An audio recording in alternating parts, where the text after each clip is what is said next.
Well, hello and welcome to the Shallow Proclamation. My name is Paul, and as always, I'm joined by Thomas, good to see you. uh, and you, mate. Yes, or you might be talking to the viewer. Yeah, I don't Oh, know. well, y'all. Good to Notice see I y'all.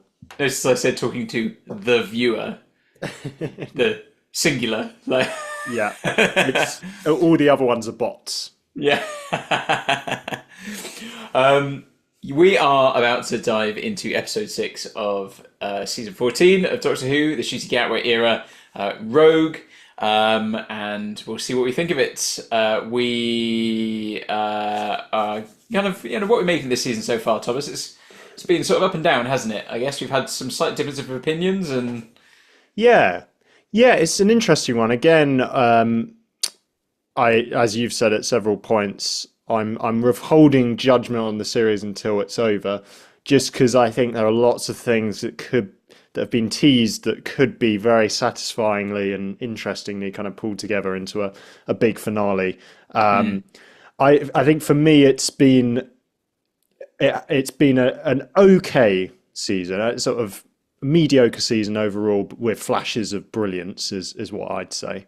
Certainly better than the Chibnall era, more watchable. I look forward to each episode, and some highlights for me have been Boom and Dot and Bubble, and the first part of 73 Yards. I think it didn't stick the landing, but what about you? yeah, basically similar. I wasn't a huge fan of Dot and Bubble, but the other two, Boom and 73 Yards, I thought were very good. But yeah, I'd share similar thoughts really. So it'll be interesting to see what we make of this one, and interested to know what people make of it as well. Let us know down in the comments. Do give the channel a like and a subscribe. It's always helpful to get it out there for people. We enjoy having people watch and engage in the comments and stuff. So the more people that see it, the better.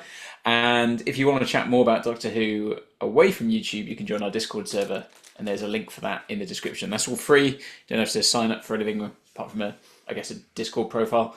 But jump on there, and we enjoy taking the conversation there and going a bit further with it. Rogue. Rogue One. Lovable Rogue. Rogue Tyler. So we've both seen this already. I'm very intrigued to hear your thoughts. Okay.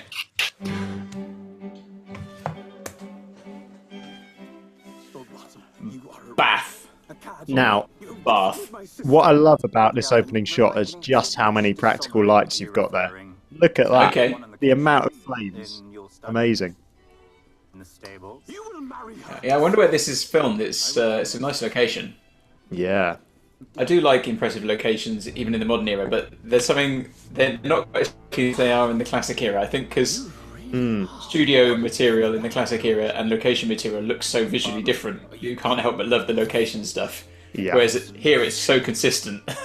Yeah. Anyway, Now this to me feels like it's a caricature of like a Downton Abbey or Bridgerton type thing, isn't it? yeah, it's very much a Bridgerton inspired rip-off, isn't it? Yeah, and they definitely don't mention that in the episode. Now I get to be the bad one. I'm the bad guy. So quite an interesting opening. You're like, oh, okay, some kind of body swap, shape shifting type thing. What was the lightning all about? Yep. How are you feeling at this point? Yeah, fine. I was thinking about the intro, Thomas. This is visually beautiful. It looks great. The one thing I don't like about the intro is the fact that you keep cutting to different perspectives, so you're not following it down the tunnel. It bothers me. You want more TARDIS tunnel? I want to be more TARDIS tunnel. Yeah. This made me think when I first watched it. Just immediately, it reminded me a bit of the Romans. When the story starts, and it seems that they've been there for months already, like Ian and Barbara and the Doctor. That's true. We haven't seen the Doctor and Ruby arrive here. We meet them already settled in the location. That's a good point. Now, you won't necessarily recognise this character, Thomas, but she's actually in Torchwood. Oh, right. And she was in Game of Thrones as well, so... Oh, interesting. So she's already been in the Whoniverse. The Whoniverse, indeed, yeah. Now the Doctor's outfit there is a little bit reminiscent of Pertwee, isn't it? Yeah, that's true. And I think it quite suits Gatwa, actually. If that was his outfit for the whole show, I wouldn't object. It'd be Sure, so over the yeah. top that it would be a vibe, wouldn't it? Yeah. I still want to see a consistency in the outfit, though. Yeah, I haven't been a huge fan of the constantly changing. It seems strange that they did a reveal of his costume that he's barely worn. He wore it at the end of Dot and Bubble for all of 3 minutes of screen time, I think. Because even his hair keeps changing, and I feel like a cool thing about all the past Doctors is they have a very distinctive silhouette, Yeah, sure. and Gatwa doesn't have a consistent silhouette, which I suppose is part of his character, but there's something quite nice about it. Yeah. Now, someone said like this, the sonic screwdriver is a different colour here. Oh, is it? It's like it's more kind of a reddy colour. So is it a different one, or is it just the lighting? I don't know. Yeah. That's a good question. Oh, there she is. Now we get the Susan Twist thing again. The Duke's late, Mother. Her eyes still follow me about the room. Constantly. So the interesting thing is we have had them beginning to sort of recognise her, haven't we, over the last couple of episodes?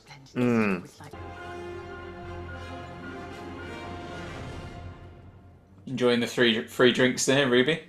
Yeah. Making the most of it?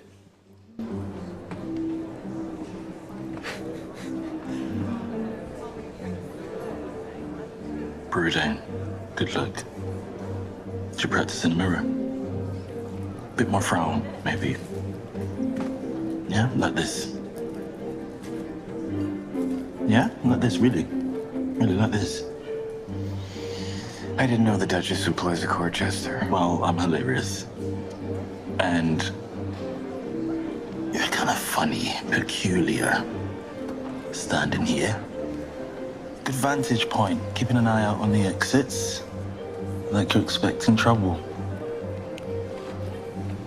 Are you? Honey, I'm here for fun. Then go and pursue your facile pleasures and leave me alone. Oh, hey, rude. Lord? Not a lord. Does not a lord have a name? Rogue. Nice to meet you. I'm the doctor. Just the doctor? Just rogue. I think you and I should go outside.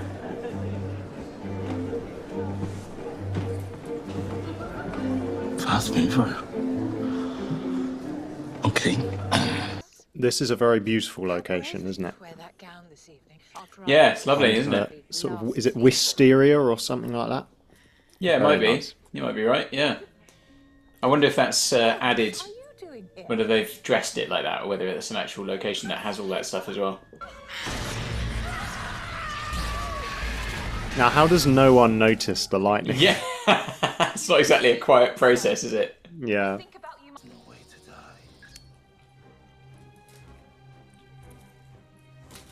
I think the effect of the body, and it's just hit me what it reminds me of. Do you know Attack of the Clones? It's that the bounty hunter who tries to catch a Padme. Yes, who's a shapeshifter when gets the dart in the neck from Jango Fett and kind of all shrivels up. It's a bit like that.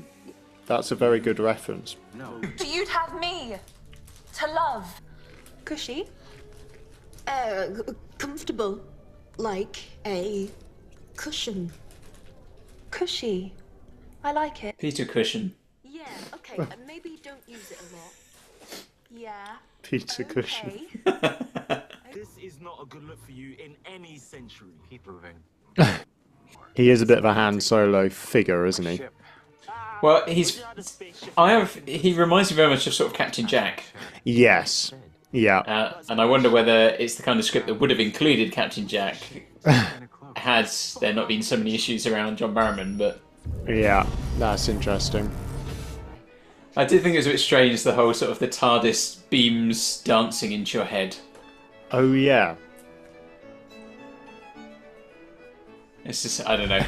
Yeah, the TARDIS dancing matrix. So if they were like in a setting where it was like breakdancing, would they be spinning on their heads and doing backflips?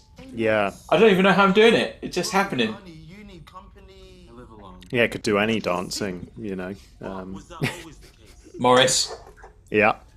line, square. The cha-cha slide. Macarena. Triform Dunk, dunk, dunk, dunk, dunk. Oh, I see. My name's Bond. Molecular Bond. It's such a dumb line, but I love it. I do quite like that line. Yeah, it's so stupid that it's funny. And it says that you're wired for sound. Why does he do that accent? Now this is a surprise. Oh, I love this. Classic.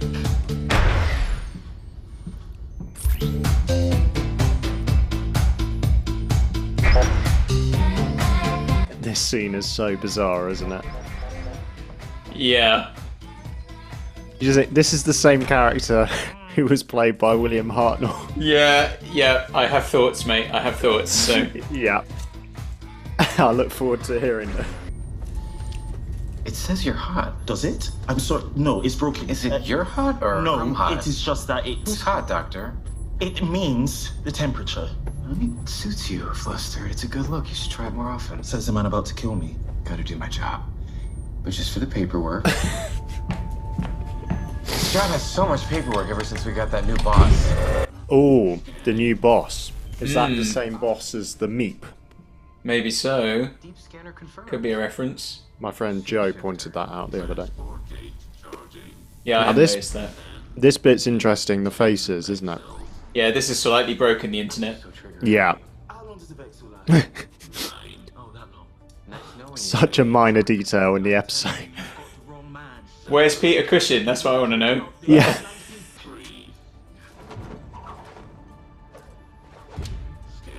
What a shot. So that's 10, isn't it? Not 14.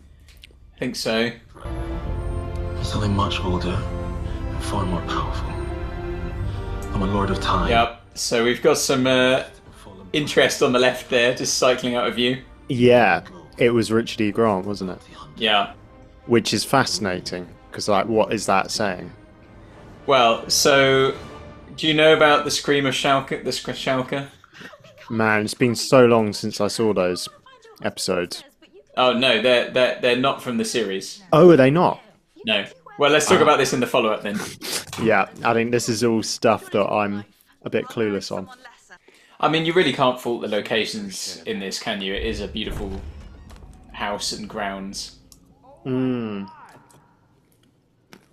they've really nailed the period piece look. The world of pure imagination. Now, why does it become Wonka at this point? Yeah. You lost someone. I lost everyone. At the party, I saw you with that woman. My best friend. Do you ever wonder why keep going? That line about her being his best friend slightly grates on me because I just don't feel we've seen any real development of their relationship through the series. They've gone from zero to just that. Yeah. In fact, we've barely seen the Doctor. And they were half the season. They were apart for one episode, and they were on a Zoom call for another episode. I mean, you can assume stuff goes on between, but Yeah. We kind of have to see it to buy the relationship, don't we? Yeah, It's not quite the level of saying to Yaz, you're the best person I've ever met, but it's that same, like, oh, I don't quite believe that yet. it feels very unearned to me. Yeah. And equally, like this, like they've literally just met. Yeah. Like, you Yeah. think with River Song, the amount of time that was put into building up that relationship, whatever you make of the River Song thing, it had a weight to it because it was developed over so much time. Yeah. But we'll get to that, won't we? Yeah. What does anyone get out of killing these people? I mean, I know they're posh knobs and all that. I did find that line fun. Posh knobs. I like the piece of music in this scene. Yeah, I wonder whether it's, written like by Murray Gold. Is it a new piece or is it an existing piece of music? That's a good question. And this is nicely done. The very subtle lighting change. Is it in their heads? Yeah. But it's Yeah, that's kind a of good works, question. I think. Yeah, well, I mean, it must be, mustn't it? Because obviously it's not happening in the room, is it? Like, Sure. there's no way of doing that. But yeah, You can do stuff like that in film, can't you? exactly. I do this, like, with no words, this actually, I don't know, does a lot more work at building this relationship than the dialogue scene earlier. Right, yeah. Show don't tell, as they say.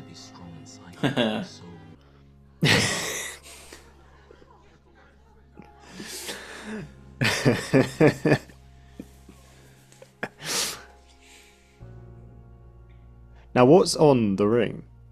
I couldn't read it. I can't tell from here. I think you get a closer look later, though, don't you? Yeah. The design of these aliens is so funny.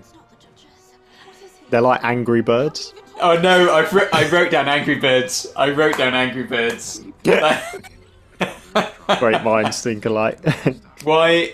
The question I have for them is, like, how come when their shape changes, when they go back to their normal form, why do they look like the person they'd shape shifted into? I know it's because it's the same actor, but surely they should just be completely different.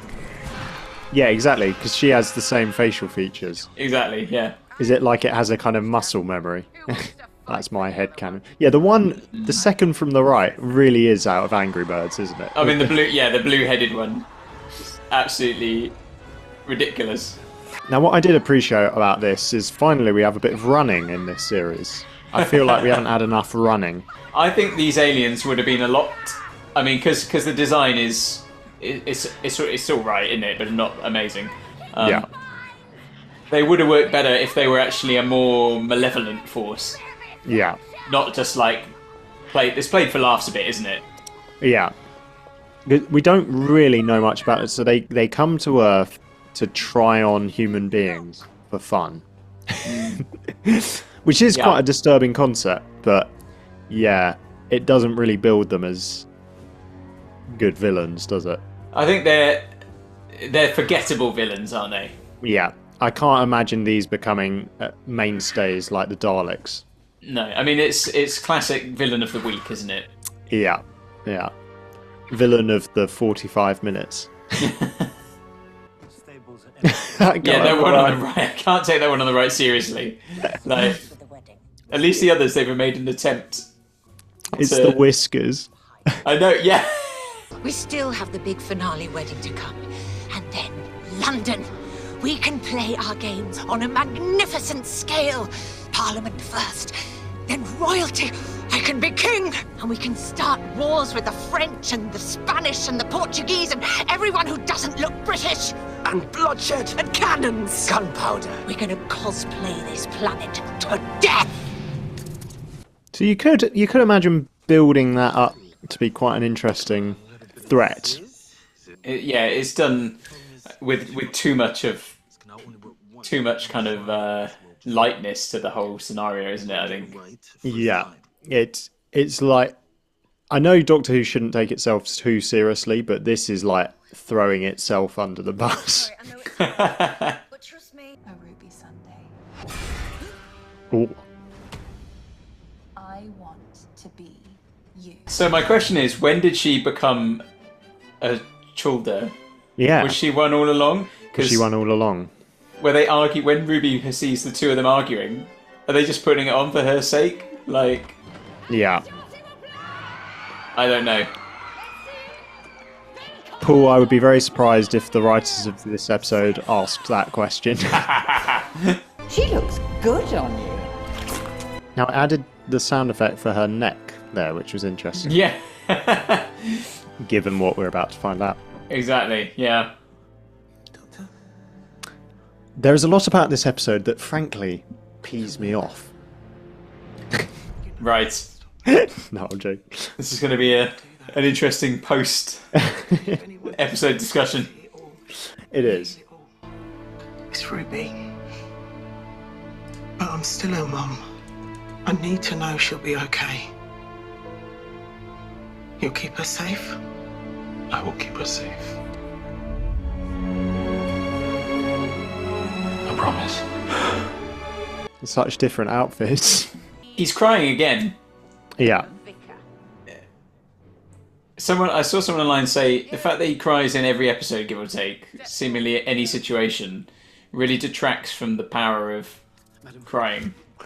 Don't pretend. No, I'm not. It's me, Doctor. I cosplayed. Oh, this flashback is so funny. With the music. Battle mode. Yeah, this is just, I mean, this is just so ridiculous. The show is absolutely parodying, I don't know what it's parodying, not itself, because the show used to, what is this? Can you lose your friend to save the world?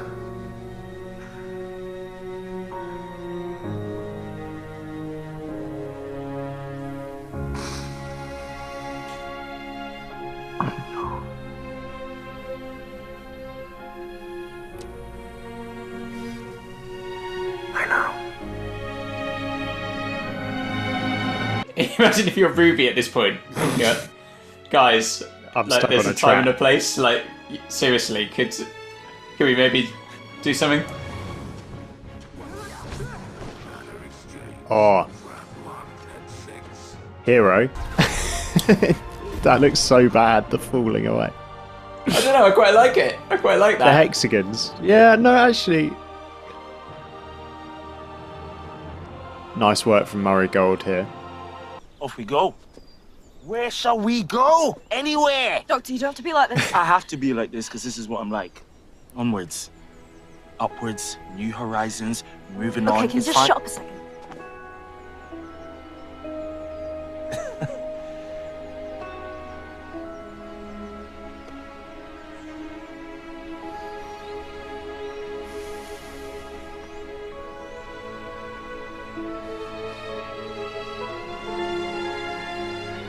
It's good to have you back, Ruby.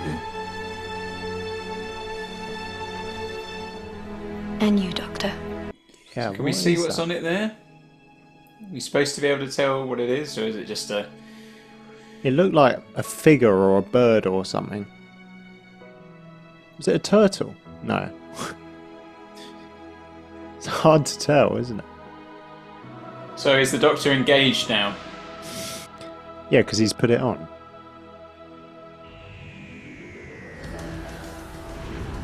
Now this next time trailer got me excited. In every dream I'm there. She doesn't know why, but she remembered them. Doctor, there's something wrong. We've got Mel back. Yeah. Here it comes. And I think at the end here, in the end of the credits, there's a little thing for William Russell, isn't there? Oh yes, there is, isn't there? There we go. Yeah, there we go. Yeah. Just brief, but nice to see. Yeah. Yeah. It's really bizarre, isn't it? Can't really make out what it is. Suggested it is a dagger with wings. Like the symbol representing the rogue class in Dungeons and Dragons. Yeah, maybe that is the reference, because they do mention that, don't they? Yeah. In the Interesting. thing. So, Paul, go for it. So I think out of the whole season so far, it's probably the closest we've come to a sort of more by the numbers episode, in the sense of Doctor and Ruby turn up somewhere, although in a sense we're a little bit different. They were already established where they were. We mentioned that. That was quite a nice thing to get the sense that they're having adventures, just nice times. Bit like I said with bit like I said with Ian and Barbara and Susan and the Doctor in the Romans and stuff. So that's quite nice. But it's probably the closest we've come to the kind of idea of the Doctor and Ruby turn up, there's a conflict, there's some kind of resolution, and they go on their merry way type thing. Because the others haven't been quite like that. Yeah. To some extent.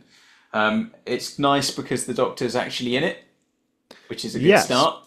Given the last two episodes, I still think having 25% of your season without your main character is perhaps a slight misstep.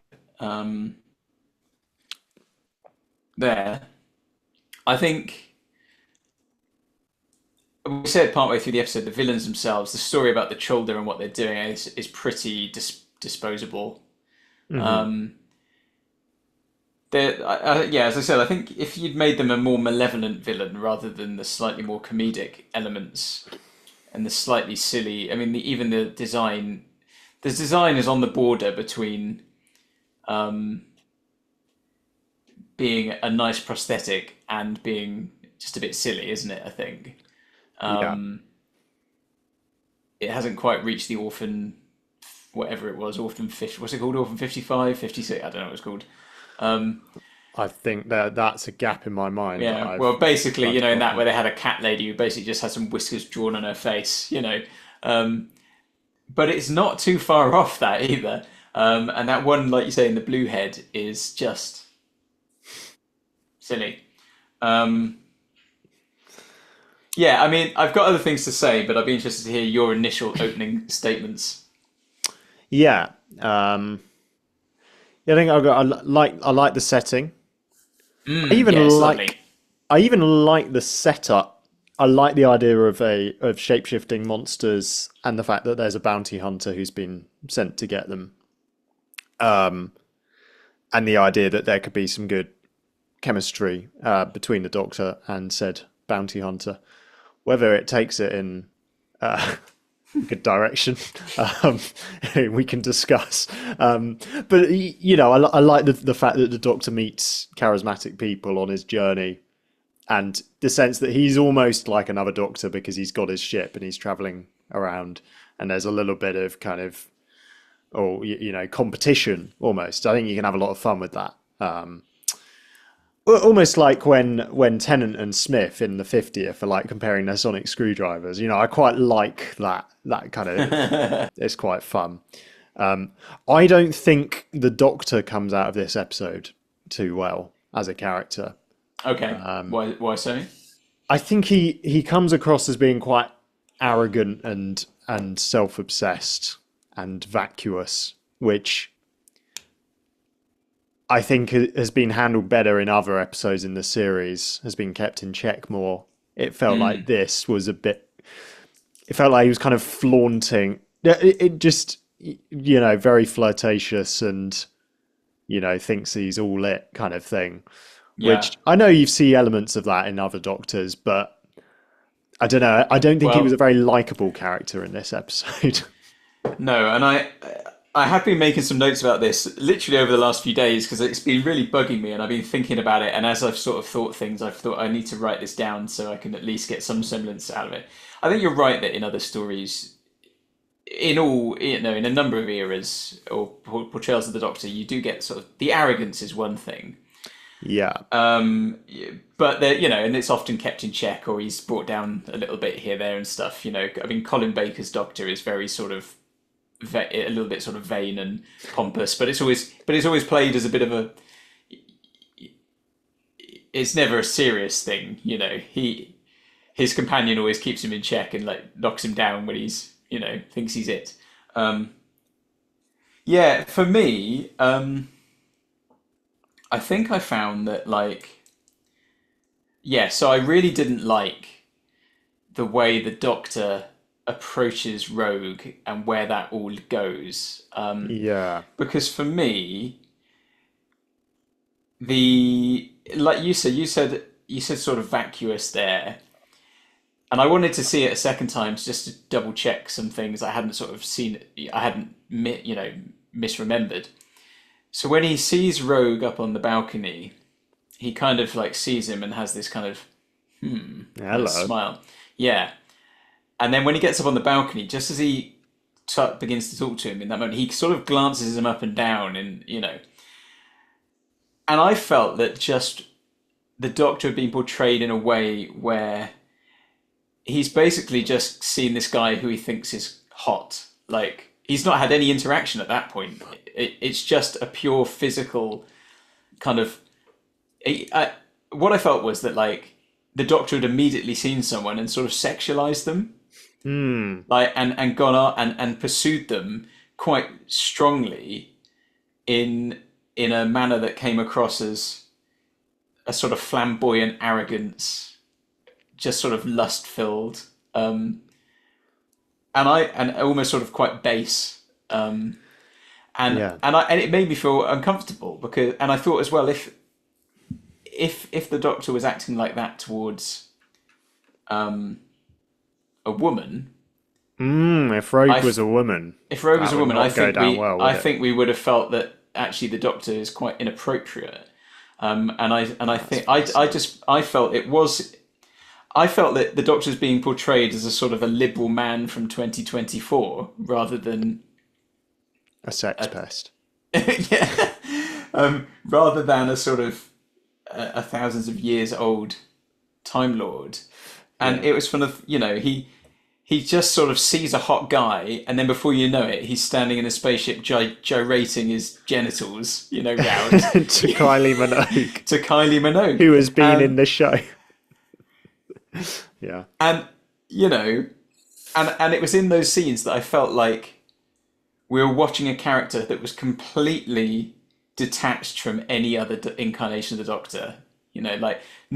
So even like when we watched when I've watched Jodie Whittaker, I thought Whittaker was a really poor Doctor. Mm. But at least I felt there was an element of trying to be consistent with character. That they're trying to make her like previous Doctors still. That the character could still conceivably be the same person. Whereas actually, I really felt at certain times in this series, but really strongly in this episode, that the way that the Gatwa's Doctor has been written is completely detached from the portrayal of the Doctor in previous stories. You can't imagine, even in the modern era, Eccleston, Tennant, Smith, Capaldi, Whittaker, approaching someone in that way and viewing them through that very sexual lens from the outset. I mean, the only thing I could think of was in The Girl in the Fireplace, when the Doctor first sees her when she's grown up, and he says, "Oh, goodness, you've grown." But that feels out of place. That you kind of go, that's a bit sort of, not appropriate really. Anyway, but here it felt they really leaned into that, and I just didn't buy the relationship. I didn't feel it was earned. The River Song relationship. I think I said I don't know if it was during. I don't know when it was, basically. It was one of our reactions to something, and I said I really think they should move away from having the Doctor being romantically linked to people. Because, Rose, she's a 19-year-old girl, or whatever, and he's thousands of years old. River Song, I felt, was okay because of who she is and the development of that. And also I feel with the River story, like it's that relationship develops over time, and it's very much based on a mutual sort of respect for each other. Both characters are these capable figures who have a sort of respect for one another, and of course there's a physical thing there as well, but it was not just sort of like, oh, I saw him and he's really hot and I'm gonna just go after him like someone in a club, and start gyrating. And so for it was very Freshers Week, wasn't it? Yeah. So it felt to me really, I don't like that portrayal of the Doctor. I think it's out of character, and I don't think the Doctor should be portrayed in a way where he sees someone and immediately sort of, even before having a conversation, is sort of looking them up and down, and then is being flirtatious in a way that if a man was to do that to a woman, we would have certainly felt that was inappropriate. And I just don't think it has a place in the show, like that kind of portrayal of the character. Especially a family show. Well, exactly, so I didn't buy it either, that once they were spent more time together, it seems to go from 0 to 100 miles an hour within the space of almost nothing. It doesn't have the development that something like a River Song relationship does. But it's not even the relationship. It wouldn't have mattered who the character was, if it man or woman or whatever. It's more for me the thing that really bothered me was the portrayal of the character of the Doctor sexualizing someone and being sort of almost like just a really lustful character in that way. I don't know, like it didn't feel right to me that that's what the character should be like. He should be above that. And it kind of got me thinking a bit more about some of the series, just the way this Doctor's been portrayed a little bit generally. You mentioned a bit about sort of the arrogance and that kind of thing. I worry that they're trying to make the Doctor too cool. For me, I think Stephen Moffat summed it up brilliantly, didn't he? I don't have it to hand here, like word for word, but when he talks about the Doctor being like this, almost like this kind of great anti-type to the hero character, he, instead of giving him a gun, they give him a screwdriver and all these kind of things, and I think, the Doctor at his best is a character who sort of is the anti-hero, the sort of anti-type to the classic action hero type figure. In his blue box. Blue box. He's not kind of big and macho and strong or anything like that. He's a bit of a geek, he's a bit of a nerd. And he's a character who would want to welcome. So the way I thought about it was this. I think with all previous Doctors, you get a sense that the Doctor would be really comfortable and like to hang around with people who are fans of Doctor Who. So nerdy sci-fi fans, basically. And actually, I worry that this Doctor wouldn't do that. That he's too cool. There's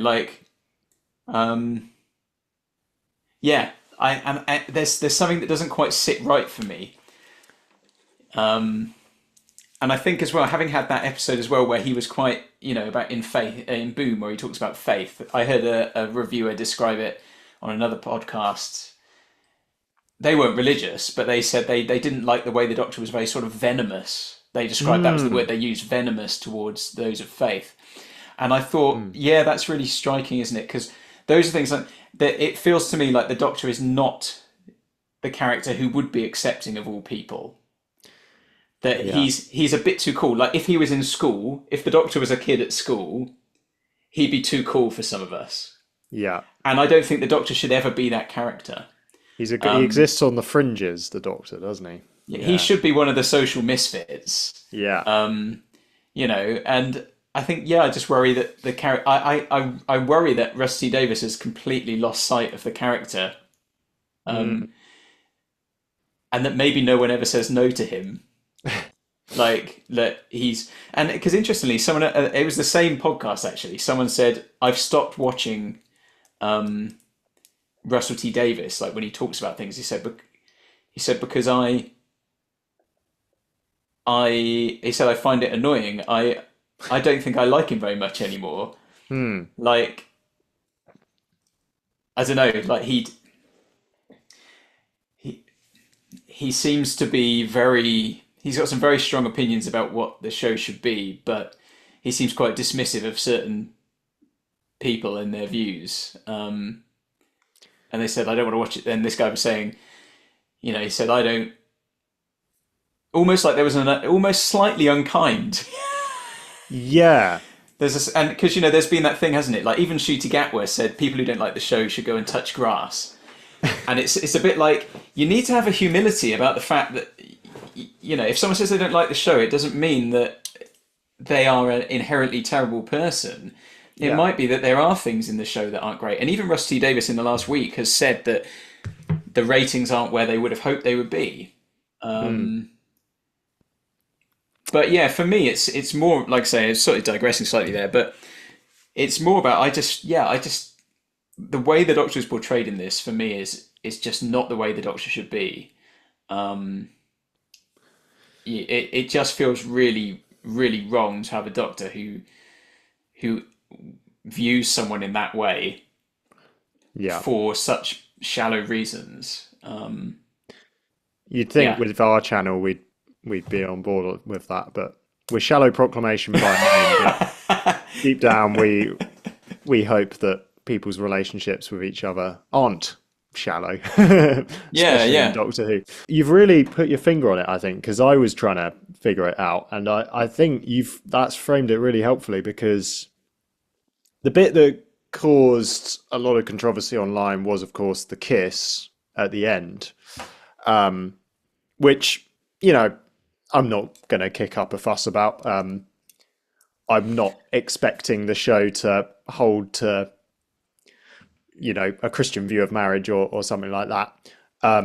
However, I do question, did you do that moment and build up to the way you did because you felt like it was an organic development of the Doctor's character, or did you just want to happen upon that moment? And I mean, it's co-written by Kate Herron, who she directed the first season of Loki, which I thought was really good. And I think she directed 1 or 2 episodes of Sex Education as well. So maybe she's a better director than writer. But it seemed to me that, exactly as you said, this episode felt like I mean, that ending did have an emotional heft because there was a self-sacrifice thing. And I almost felt some form of bond there. But it was what led up to it, as you said, just the complete kind of objectification. And then the Doctor flirts his way out of a trap. Very helpful to say objectification. That's exactly the word that I should have used. Yep. Sure, but yeah, it wasn't. If the first half had been different and it was a sense of this guy was grieving and the Doctor kind of draws alongside him, and rather than just kind of ogling him, just goes to treat him with respect as another human being, and they end up talking, and it kind of develops organically. Then the ending would have more impact, I think. But because they chose to make him this kind of first-year university student, B-knock. And it feels really weird because, of course, there are people who will say, oh, the show's gone woke and all this kind of stuff, blah, blah, blah, blah. But, of course, if I was to talk to a woman in the way the Doctor had talked to a man, to Rogue in this episode, and constantly making references to them being hot and all this, they would be quite right to say, this makes me feel uncomfortable, it's not appropriate. And if it was in the workplace, you'd probably get called into HR. And it seems bizarre to me that Rusty Davies, who seems very hot on those kind of issues and that end of the spectrum, is he hot, Paul? Well, would write, it just seems odd that he would write therefore a story that within that he completely throws out of the window and makes the Doctor into a character who does those kind of things. And, I couldn't care less about there being a gay kiss in it. Yeah. It's more about like, where has the relationship come from? And at the end, when the Doctor puts the ring on, is it supposed to just be like, oh, here's a token of it, or are we supposed to think like this relation? To me, I got the sense that we were supposed to think this relationship was so deep that the Doctor was keeping this sort of ring that was almost like an engagement ring, and I was like, it just feels unearned. But it also, because of where it started, from this kind of, like you said, objectification and something in a way that just doesn't feel right for the character of the Doctor. I look at it and just go, this is baffling to me. Yeah, so it's not and there's not really a lot of story around it, so it's hard to. That's the other thing. Even if you take all those elements out, it's not a great story, is it? I mean, it's not like the villains aren't very good because you know very little about who they are, why they're here. You don't feel any particular malevolence. They're just a bit ridiculous. Ruby's thing with the, turning on combat mode and and those things. It's funny because I've been watching a few people's reactions to earlier stories of the modern era, and you realise there are lots of things through the stories where you do get those slightly silly moments. It's a silly line or a silly idea. And I thought to myself, well, why does it not grate on me so much in those stories? And it's because as part of the whole, the rest of the story and the seasons are much stronger. Whereas when, like we said before we started this reaction, like it's felt a bit sort of just middling. It's been a mediocre season. I don't think it's been great by any long shot. We're not in the glory days of Tennant or anything like that, really. It grates a lot more in that, that actually you can overlook some goofy moments when the rest of it is so good. But when it's just kind of meh, fine, it stands out more, I think. So the other thing we did say we'd talk about was the faces of the Doctor. So tell me. Yeah, what was your take on that then? So you. Well, I'll be honest, I didn't actually notice it was Richard E. Grant when I first saw it. Well, I couldn't work out who it was when I first saw it either. I was like, who's that supposed to be? Yeah, I was intrigued by the order. Not that was maybe a contradiction, but like it's not in order. It's not in chronological order, so I didn't know what to make of that. And I was also intrigued that it had 10 instead of 14. Although again, that kind of makes sense because 14 was so brief. But yeah, and it had Ruth as well, didn't it? Which was interesting. But not all the other countless hundreds of incarnations of the Timeless Child. But yeah, so I obviously know that Richard E. Grant was back with the intelligence stuff with Smith and all that. But I have no idea why or what this connection is.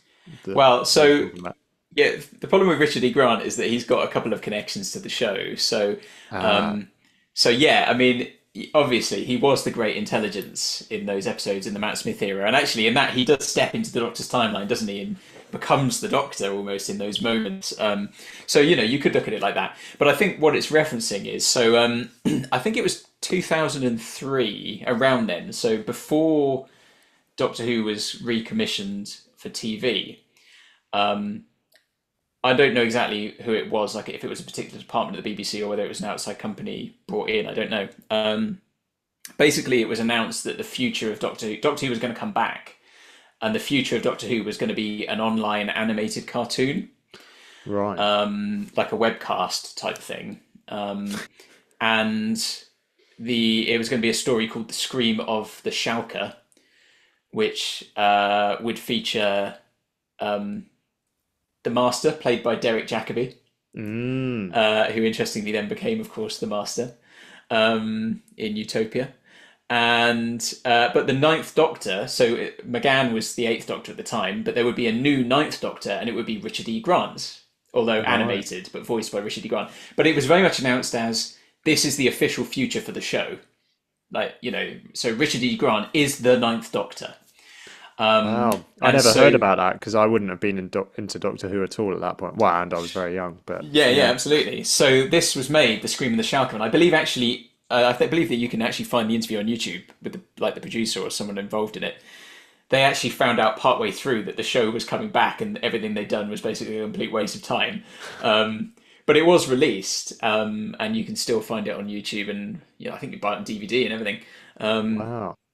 So, obviously then Christopher Eccleston was made the official Ninth Doctor.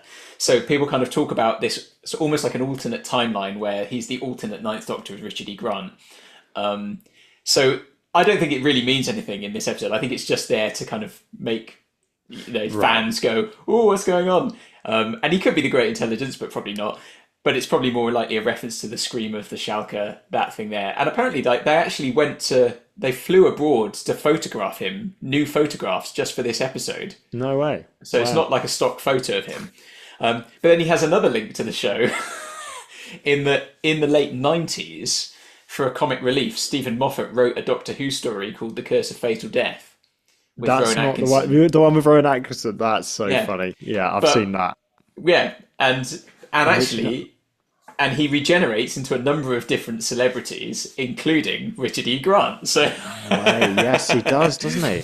So, why wasn't Rowan Atkinson one of those floating faces? Exactly. Well, we still need. Yeah, exactly.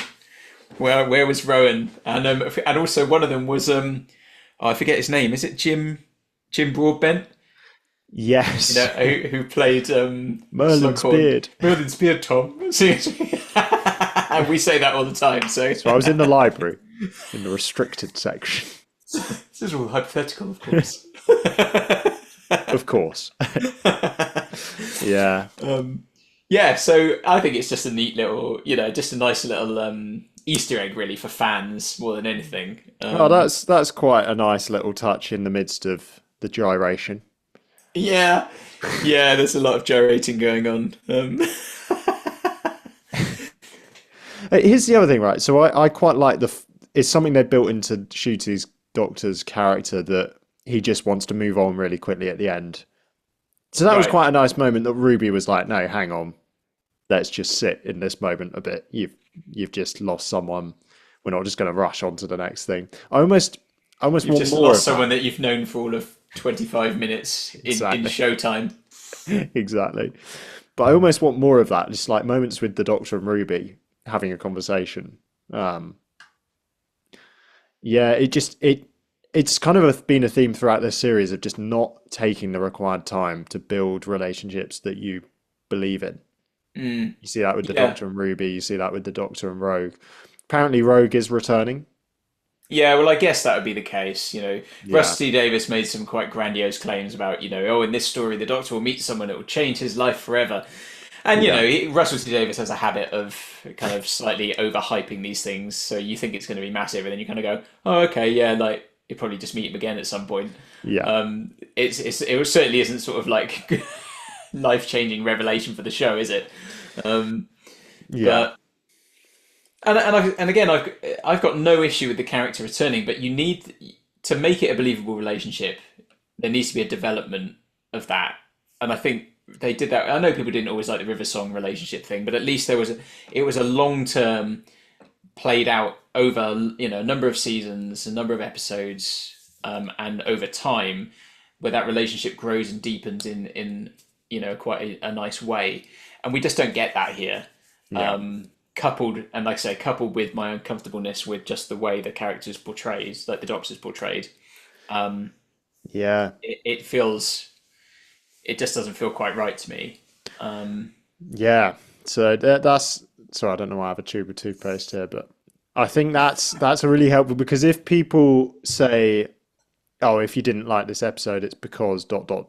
Not saying that people will, but that has been known to happen. It's not the fact that it's a gay relationship that we're taking issue with in this episode. It's the fact that it's an objectified relationship, which, it's seeing someone. The Doctor shouldn't look at someone and just be like, who they've got exactly a piece of meat, basically. Be like, oh, he's a bit buff, and I'm going to go up and start being sexual with him, making sexual comments or making flirtatious talk. It just feels really wrong, and it is so detached from what the character is.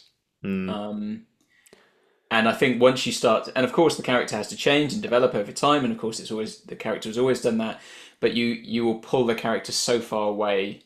What the 15th Doctor needs is a jolly good smacked bottom.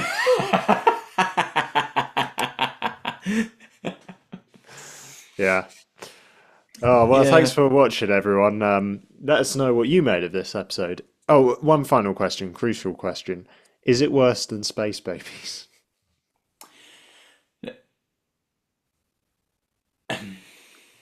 No, it's different to Space Babies. Space Babies was just, I just think, just bad. It was just bad. Well, I don't know. You asked a good question there. Space Babies is bad because it was just crap. Like the babies look bad. It's a snot monster and their farts like stored up to like power the spaceship. It's just crap. It's just stupid and puerile nonsense. But I wonder actually whether I dislike this more because of what it does to the character.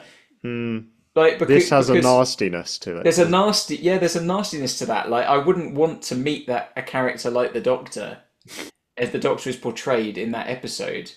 I would see it as slightly predatory. And I think that's really, really wrong. You shouldn't even, and some people will disagree and will say, I don't think it was that. And that, of course, that's fine. We will interpret it differently. But it shouldn't even be skirting the line where you could say about the Doctor, oh, is that possibly this? The show shouldn't be anywhere near that with this character. So maybe it is worse. Like, I think for me it's probably my least favourite of the series so far. Still, I wasn't bored during it, but that's about as the most positive thing I can say about it. I wouldn't watch it again. I don't think, having seen it twice now. It's not an episode I'm gonna return to fondly. No, and that is the mark sometimes of what makes a good season, a good episode. It is you feel, would I want to come back and watch this again? And yeah, I mean, it's been a bit up and down on that front. So yeah, we shall see. We've only got 2 episodes to go. Yes, and the next time trailer, I know these things do hype things up, but I am intrigued by the next one because it looks like we'll get something on Susan Twist. Yeah, we hope that's going somewhere. I don't know whether Mrs. Flood will be resolved in this season or whether this is going to run over into another season. We've not really seen her at all, really. So, yeah. So, there's a lot of potential good stuff on the horizon. So we'll see where it lands. Yeah. Well, thanks for watching, everyone. Do subscribe if you'd like to stay in the loop, and do join our Discord community where we can chat about this stuff more and other extra bits and pieces. Big Finish, classic era, which we'll be continuing to watch through once this series is done. Link in the description below. But Paul, thank you very much. No, cheers, mate. It's been good. Goodbye. See you soon. Bye.